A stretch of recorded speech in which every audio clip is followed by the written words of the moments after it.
Você sabia que 3 discípulos viram Jesus brilhar como o sol no topo de uma montanha? E que 2 profetas que haviam morrido há séculos apareceram ao lado dele? Esse foi um dos momentos mais extraordinários da história. Hoje vou te contar todos os detalhes da transfiguração de Jesus, um evento que mudou para sempre a vida de Pedro, Tiago e João, e que vai impactar sua fé também. Mas antes, me conta nos comentários, de que cidade você está assistindo. E se você ainda não é inscrito no canal, se inscreve agora e ativa o sininho para não perder nenhum episódio dessa série sobre os milagres de Jesus. 6 dias haviam transcorrido desde aquela conversa crucial em Cesareia de Filipe, quando Pedro proclamara com convicção que Jesus era o Cristo, o Filho do Deus vivo. Palavras que ecoavam ainda nos corações dos discípulos, carregando o peso de eternidade e promessa. Mas logo após aquela confissão gloriosa, Jesus começara a revelar o caminho que o aguardava: sofrimento, rejeição, morte e ressurreição. Era um mistério que perturbava profundamente os 12, especialmente Pedro, que até mesmo repreendeu o Mestre por falar de tais coisas. Como poderia o Messias, o Rei prometido, seguir um caminho de dor e humilhação?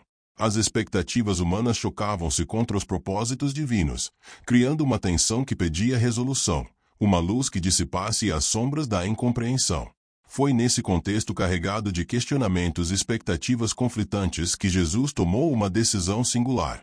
Entre todos os seus seguidores, escolheu apenas 3, Pedro, Tiago e João. Esses 3 formavam um círculo íntimo dentro do grupo dos 12, testemunhas de momentos especialmente significativos. Pedro, o impetuoso e vocal, sempre pronto a declarar sua fé e sua opinião. Tiago, que junto com seu irmão João receberá de Jesus o apelido de Boanerges, filhos do trovão, pelo temperamento ardente. E João, o discípulo amado, aquele que repousaria a cabeça no peito de Jesus durante a última ceia. 3 personalidades distintas, 3 corações em busca de compreensão. Jesus os conduziu então a um alto monte. A tradição cristã posterior identificaria esse local como o Monte Tabor, uma majestosa elevação na Galileia que se ergue imponente sobre o Vale de Jezeel, embora alguns estudiosos sugiram o Monte Hermon, próximo a Cesareia de Filipe. Independente da localização exata, o que importava era a simbologia do momento. Montes eram lugares de encontro com Deus na história de Israel. Foi em um monte que Moisés recebeu a lei. Foi em montes que os profetas experimentaram revelações divinas. Agora, outro monte se preparava para testemunhar algo extraordinário, algo que conectaria céu e terra de maneira única e irrepetível. A subida deve ter sido árdua, como sempre são as escaladas em busca das alturas. Pés cansados pisando pedras irregulares, mãos buscando apoio em rochas salientes, respiração tornando-se mais difícil à medida que o ar rarefeito dos altos lugares pressionava os pulmões. Os 3 discípulos seguiam seu mestre, talvez em silêncio contemplativo, talvez compartilhando entre si suas expectativas e perplexidades. Porque Jesus os levava ali. O que tinha em mente? Haveria alguma revelação especial?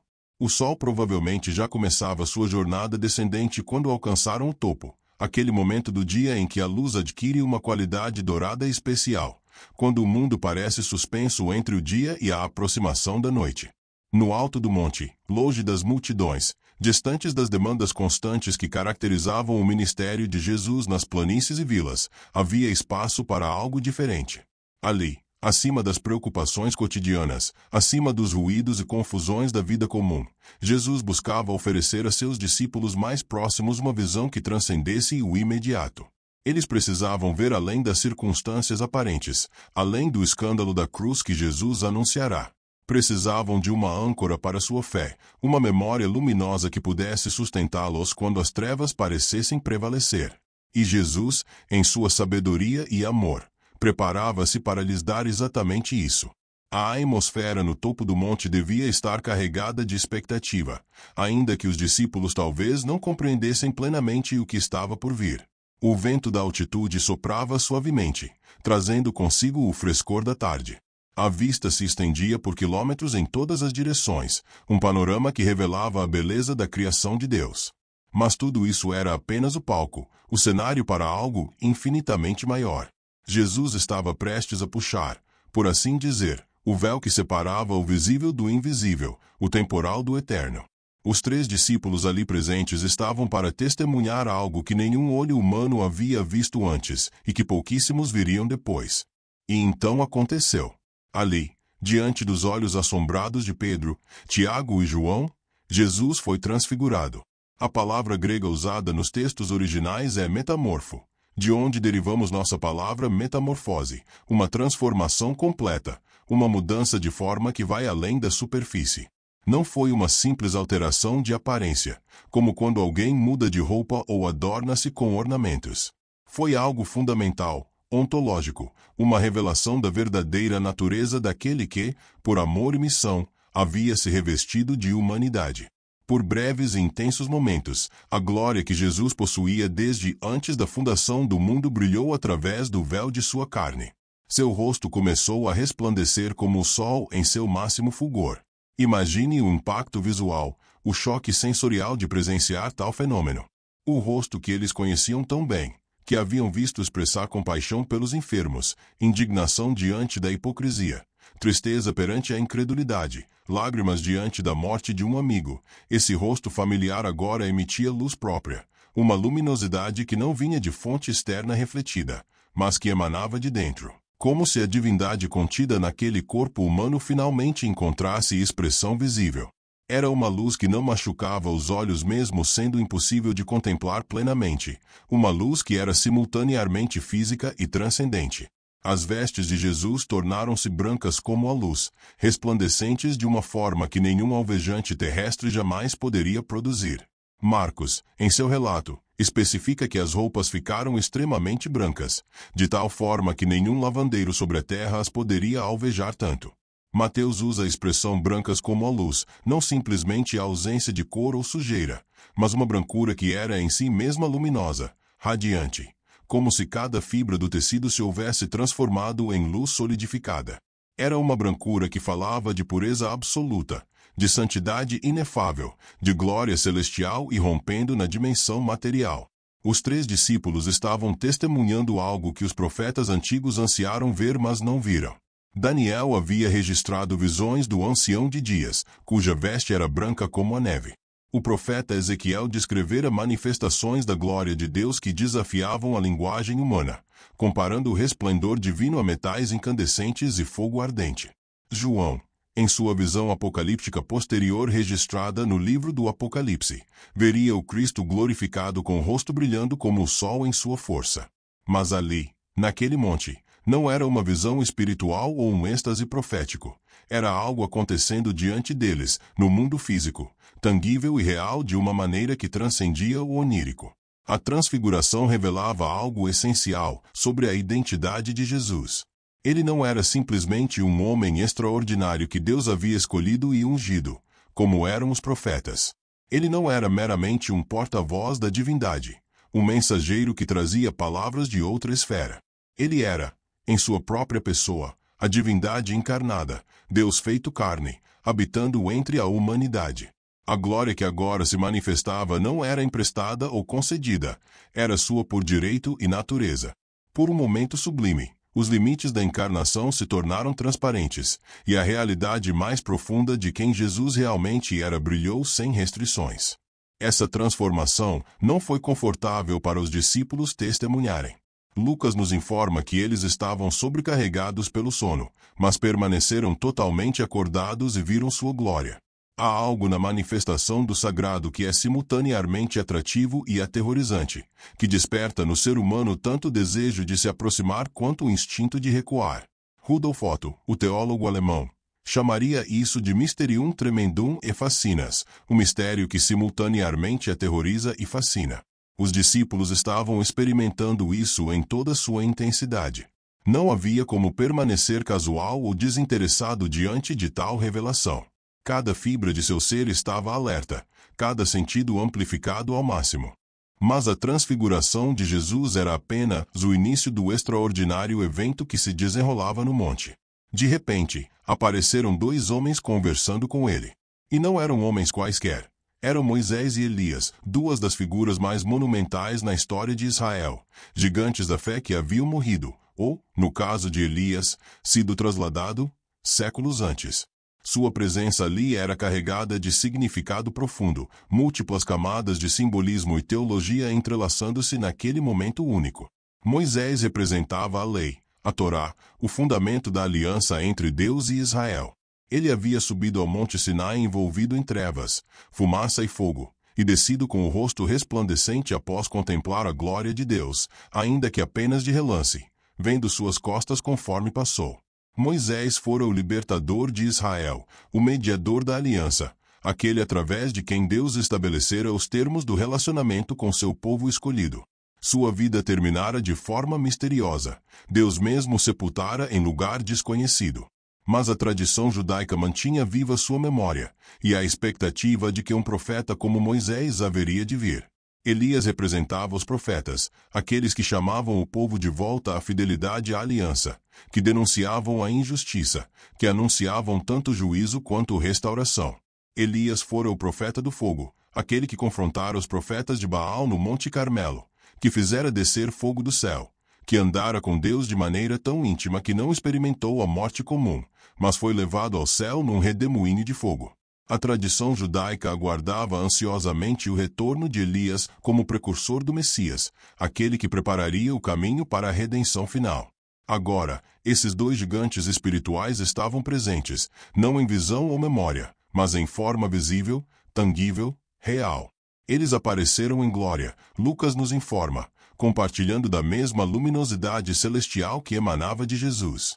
E estavam conversando com ele, não em postura de mestre instruindo discípulo, mas como aqueles que reconheciam e oravam alguém maior. A lei e os profetas, representados em suas figuras máximas, prestavam testemunho de Jesus. Toda a revelação do Antigo Testamento convergia para aquele momento, para aquela pessoa. O conteúdo da conversa era ainda mais significativo.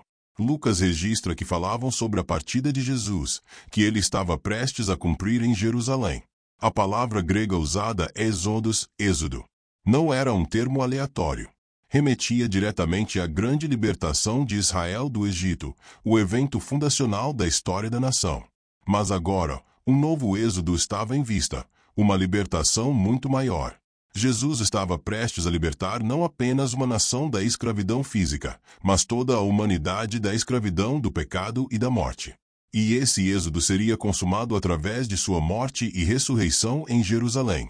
Moisés, que liderara o êxodo original, e Elias, que havia prefigurado em sua própria trasladação a vitória sobre a morte, agora conversavam com Jesus sobre o êxodo definitivo. Era como se toda a história redentora estivesse se dobrando sobre si mesma naquele encontro no alto do monte. O passado e o futuro se encontravam no presente. As sombras e tipos do Antigo Testamento encontravam sua realidade em Cristo. E 3 discípulos galileus perplexos eram testemunhas desse conselho celestial, ainda que provavelmente compreendessem apenas fragmentos do que estavam presenciando. A presença de Moisés e Elias também validava a missão de Jesus de uma maneira que nenhum argumento ou demonstração de poder poderia fazer. Eles não estavam ali para competir ou questionar, mas para confirmar. Sua presença declarava que Jesus não estava abolindo a lei e os profetas, mas cumprindo-os, levando-os à sua conclusão pretendida desde sempre. Toda seta que o Antigo Testamento havia lançado para o futuro estava agora encontrando seu alvo em Jesus. Toda promessa estava encontrando seu sim e amém nele. Toda sombra estava revelando a substância que sempre representará. Enquanto Pedro ainda falava, sua voz sendo levada pelo vento do monte, algo extraordinário aconteceu. Uma nuvem luminosa os envolveu, não a escuridão comum de nuvens de tempestade, mas uma nuvem brilhante, resplandecente. Na tradição bíblica, a nuvem tinha significado especial. Era a Shequina, a manifestação visível da presença de Deus. Fora uma nuvem que guiara Israel pelo deserto, coluna de nuvem durante o dia. Uma nuvem cobriu o Monte Sinai, quando Deus desceu para encontrar-se com Moisés. Uma nuvem encheu o tabernáculo e depois o templo, quando a glória de Deus tomou posse. Agora, aquela mesma presença divina manifestava-se novamente, envolvendo Jesus e seus discípulos. A reação dos discípulos foi imediata e visceral. Ao entrarem na nuvem, foram tomados de grande temor. Lucas registra que eles ficaram aterrorizados ao entrar na nuvem. Não era um medo psicológico comum, mas aquele temor sagrado que se apodera do ser humano quando confrontado com a presença não mediada do divino. É o mesmo terror que levou Isaías a clamar: ai de mim, estou perdido, quando viu o Senhor em sua santidade. É o medo que prostrou João na ilha de Patmos, quando contemplou o Cristo ressuscitado. É a resposta natural e apropriada da criatura finita e caída diante do Criador infinito e santo. Então, da nuvem, veio uma voz. Não era a voz de Moisés, que falará com Deus face a face. Não era a voz de Elias, que ouvirá o sussurro suave de Deus na caverna. Era a própria voz de Deus Pai, rompendo o silêncio celestial para fazer uma declaração que ecoaria através da história e da eternidade. Este, disse a voz, referindo-se inequivocamente a Jesus, é o meu Filho amado, em quem me comprazo. Eram palavras carregadas de significado, cada frase uma revelação. Este é o meu filho, uma afirmação de relacionamento único e singular.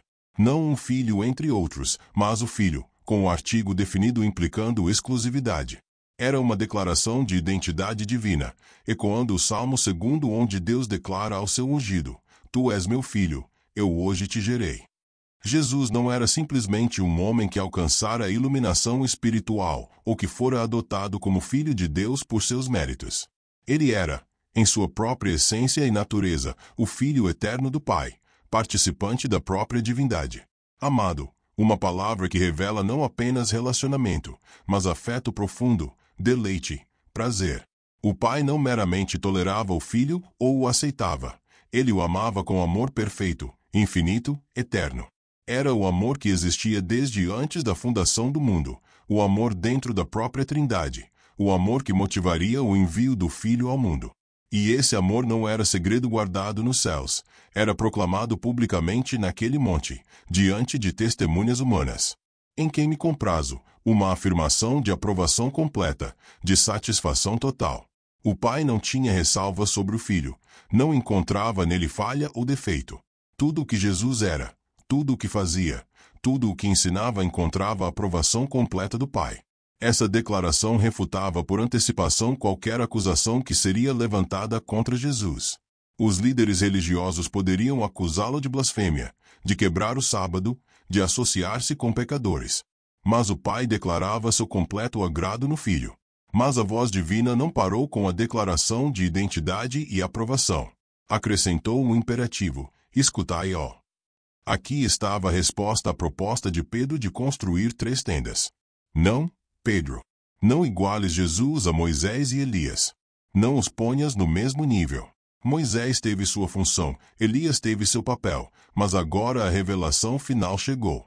A lei e os profetas apontavam para este momento, para esta pessoa. Agora, ouçam a ele. Deem atenção às suas palavras. Obedeçam aos seus ensinamentos. Sigam-no, mesmo que isso signifique o caminho da cruz que ele anunciou. Enquanto Pedro ainda falava, sua voz sendo levada pelo vento do monte, algo extraordinário aconteceu. Uma nuvem luminosa os envolveu, não a escuridão comum de nuvens de tempestade, mas uma nuvem brilhante, resplandecente. Na tradição bíblica, a nuvem tinha significado especial. Era a Shequina, a manifestação visível da presença de Deus. Fora uma nuvem que guiara Israel pelo deserto, coluna de nuvem durante o dia. Uma nuvem cobriu o monte Sinai, quando Deus desceu para encontrar-se com Moisés. Uma nuvem encheu o tabernáculo e depois o templo, quando a glória de Deus tomou posse. Agora, aquela mesma presença divina manifestava-se novamente, envolvendo Jesus e seus discípulos. A reação dos discípulos foi imediata e visceral. Ao entrarem na nuvem, foram tomados de grande temor. Lucas registra que eles ficaram aterrorizados ao entrar na nuvem. Não era um medo psicológico comum, mas aquele temor sagrado que se apodera do ser humano quando confrontado com a presença não mediada do divino. É o mesmo terror que levou Isaías a clamar: ai de mim, estou perdido, quando viu o Senhor em sua santidade.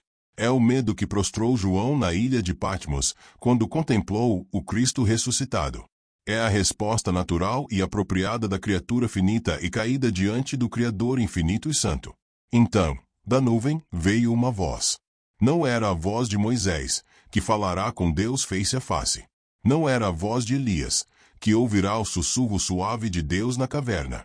Era a própria voz de Deus Pai, rompendo o silêncio celestial para fazer uma declaração que ecoaria através da história e da eternidade. Este, disse a voz, referindo-se inequivocamente a Jesus, é o meu Filho amado, em quem me comprazo. Eram palavras carregadas de significado, cada frase uma revelação. Este é o meu filho, uma afirmação de relacionamento único e singular. Não um filho entre outros, mas o filho, com o artigo definido implicando exclusividade. Era uma declaração de identidade divina, ecoando o Salmo 2, onde Deus declara ao seu ungido: Tu és meu filho, eu hoje te gerei. Jesus não era simplesmente um homem que alcançara a iluminação espiritual, ou que fora adotado como filho de Deus por seus méritos. Ele era, em sua própria essência e natureza, o Filho eterno do Pai, participante da própria divindade. Amado, uma palavra que revela não apenas relacionamento, mas afeto profundo, deleite, prazer.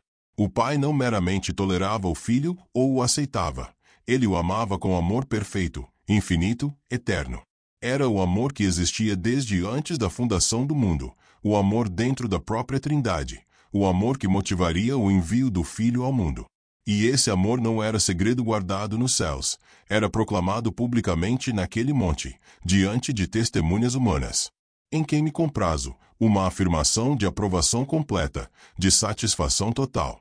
O Pai não tinha ressalva sobre o Filho, não encontrava nele falha ou defeito. Tudo o que Jesus era, tudo o que fazia, tudo o que ensinava encontrava a aprovação completa do Pai. Essa declaração refutava por antecipação qualquer acusação que seria levantada contra Jesus. Os líderes religiosos poderiam acusá-lo de blasfêmia, de quebrar o sábado, de associar-se com pecadores. Mas o Pai declarava seu completo agrado no Filho. Mas a voz divina não parou com a declaração de identidade e aprovação. Acrescentou um imperativo: escutai, ó. Aqui estava a resposta à proposta de Pedro de construir 3 tendas. Não, Pedro. Não iguales Jesus a Moisés e Elias. Não os ponhas no mesmo nível. Moisés teve sua função, Elias teve seu papel, mas agora a revelação final chegou.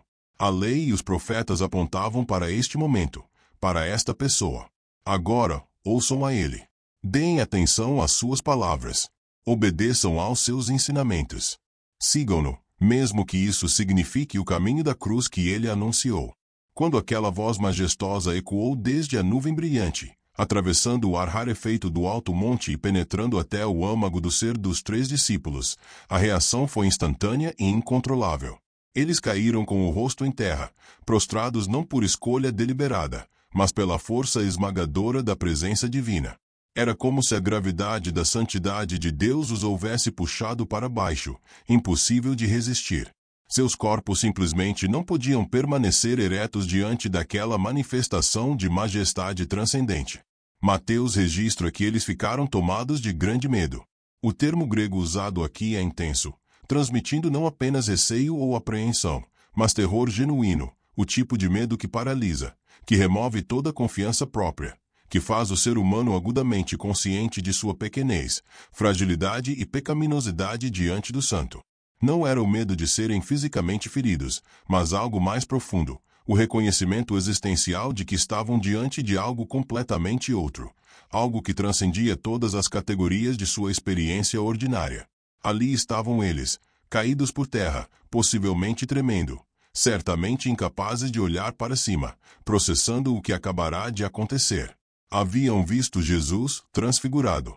Haviam testemunhado Moisés e Elias aparecerem em glória. Haviam sido envolvidos pela nuvem da presença divina.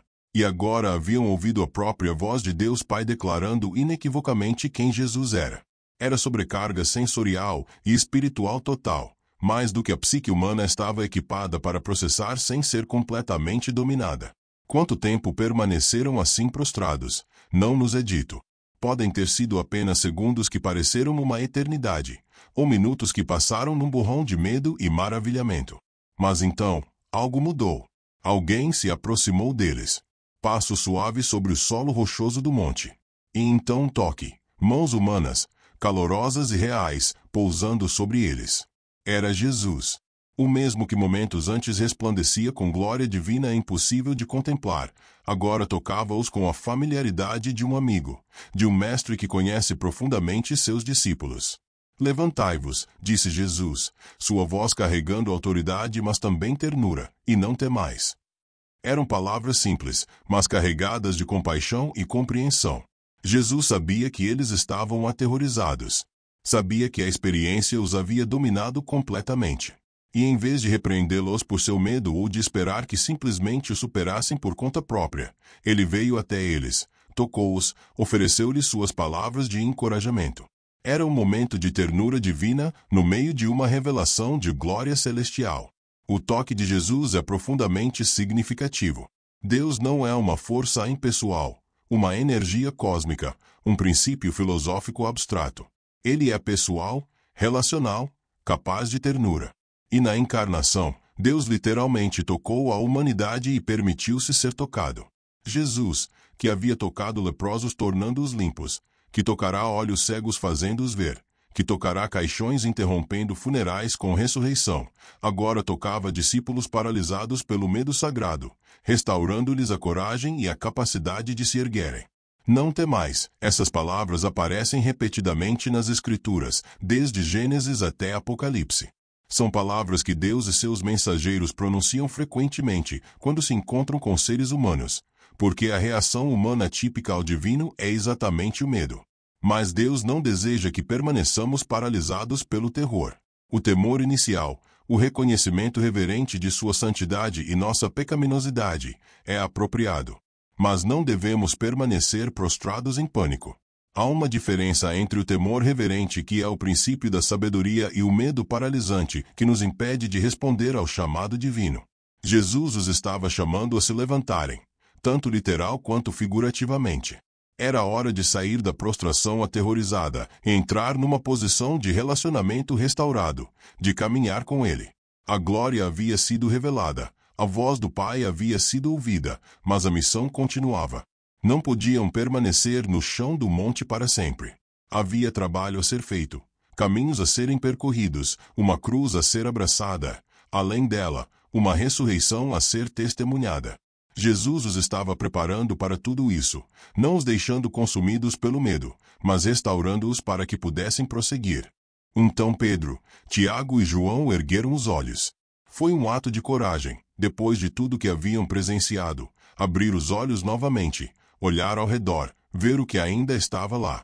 Mas quando olharam, viram algo surpreendente em sua própria simplicidade. Não viram mais ninguém, senão Jesus somente. A nuvem havia desaparecido.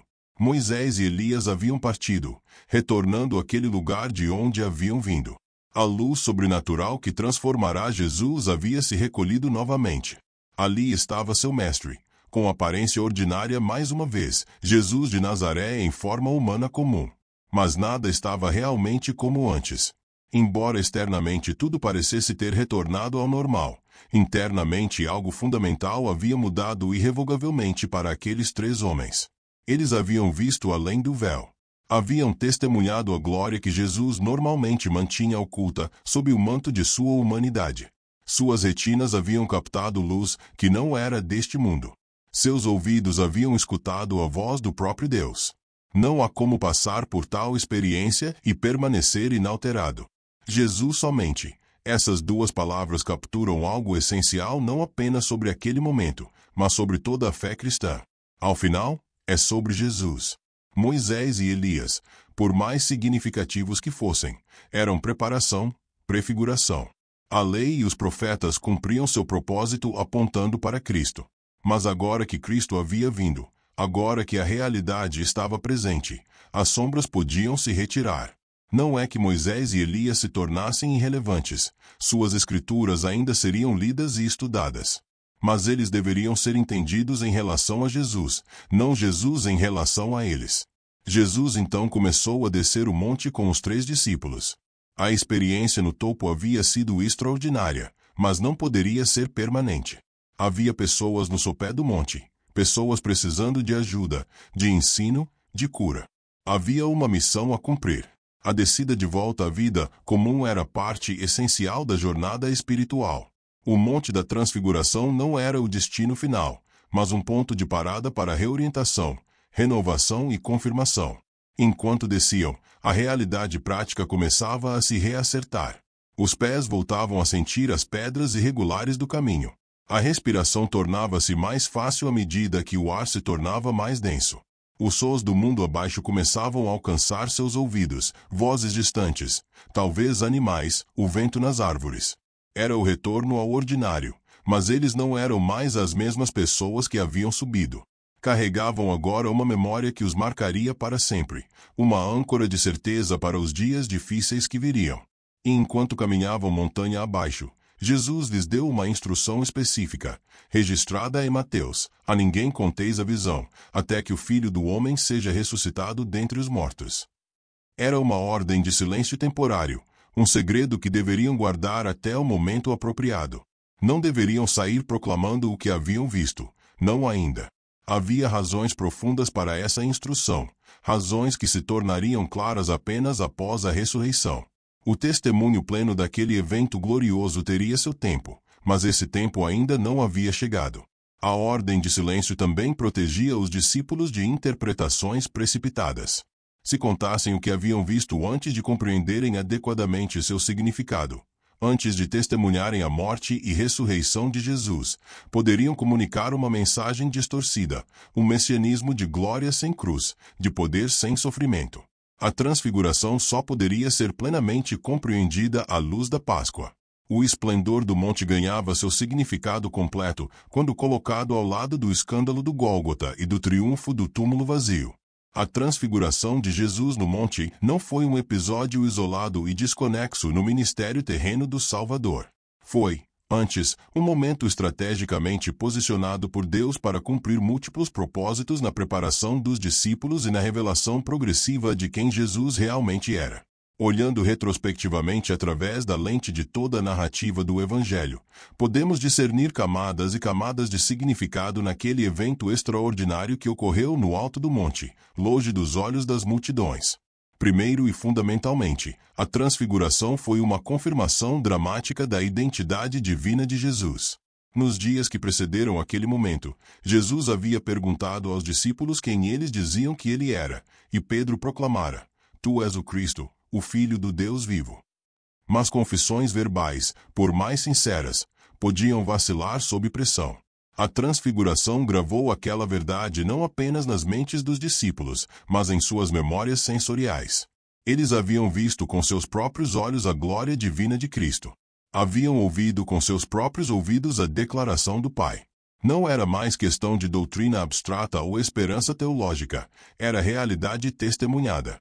Décadas depois, quando Pedro escreveria sua segunda epístola, já idoso e próximo do martírio que Jesus predissera para ele recorreria àquela memória.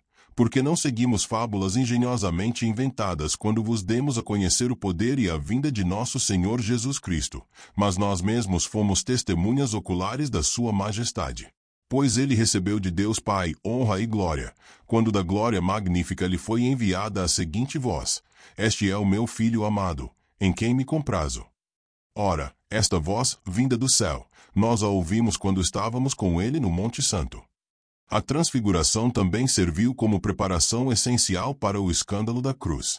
Jesus havia acabado de anunciar que iria a Jerusalém para sofrer, ser rejeitado, ser morto.